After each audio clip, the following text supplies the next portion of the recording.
10 aso, 10 pusa, 2 pagong, 4 na rabbit, 3 hamster at 1 iguana. Sa unang tingin, aakalain mong nasa mini zoo ka.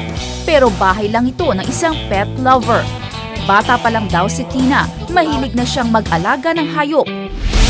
Binibigyan niya rin ako ng parang goal rin sa buhay. Kasi like right now, yung mga bata malalaki na. Pero sadyang kakaiba ang hobby ni Tina.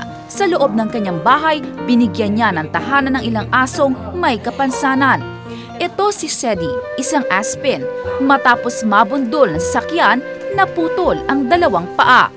Si Paula, may kapansanan sa likod na paa. Si Dip, wala naman ang sa harap niya.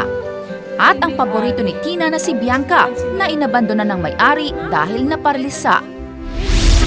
Yung knowing na nabibigyan ko sila ng ng isang bahay na meron silang tinatawag namin forever family. Bukod sa mga asong may sakit, inampon na rin ni Tina ang mga aso at pusang gala. Ang gastos niya para sa mga alaga kada buwan, nasa 7,000 piso. At kahit marami na siyang alaga, hindi raw titigil si Tina sa pag-aampon at sa pag-aalaga sa mga tulad nila. Pangarap daw niya kasi na wala nang makitang palaboy na hayop sa mga kalsada.